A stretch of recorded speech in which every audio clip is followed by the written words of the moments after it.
নমস্কার বন্ধুরা, সবাই কেমন আছেন? আশা করছি ভালো আছেন।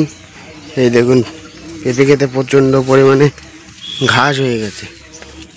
তাই ঘাসে স্প্রে দেবো বলে আপনার স্প্রে গুলে নিয়ে এসছি। তো মারে বললাম বাদাম গাছগুলো নালার ভেতরে সাইডে পড়ে আছে, তো ঘাসগুলো ভালোভাবে স্প্রে করতে হয়। পেঁপে গাছের আপনার এই যে বাদামগুলো লাগানো, গাছগুলো একটু উল্টি ফল্টি দেওয়ার জন্যে, নালাটা ক্লিয়ার বেরিয়ে যায়। তাই মা এই বাদাম গাছ উল্টে দিচ্ছে। এই দেখুন কি পরিমাণে ঘাস এসছে, এই যে ঘাস, এই বাদাম গাছ উল্টিয়ে দিয়েছে মা। এই বাবা এসছে, দুজনে মিলে করছে, আর আমি স্প্রে দিয়ে দেবো এই সাইডে। আপনার এখন এতে নিগরানি দিতে গেলে বড় বড় ঘাস, অসুবিধা আছে। তাই আপনার এই স্প্রে দিয়ে দেবো, দিলে ঘাস সব মারা যাবে। ওই যে মা বাদাম গাছ উল্টে দিচ্ছে। এই যে চলুন স্প্রেটা দিনে দিই কতক্ষণ লাগে।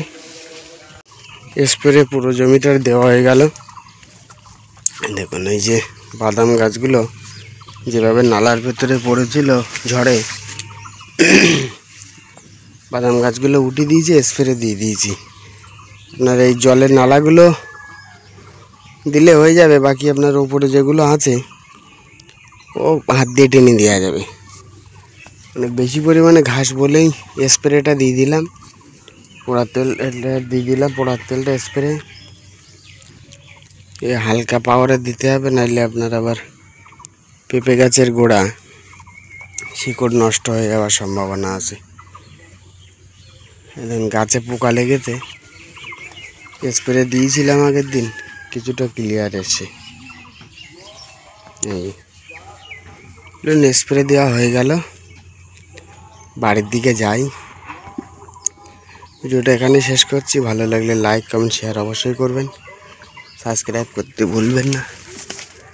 সবাই ভালো থাকবেন, সুস্থ থাকবেন। ধন্যবাদ।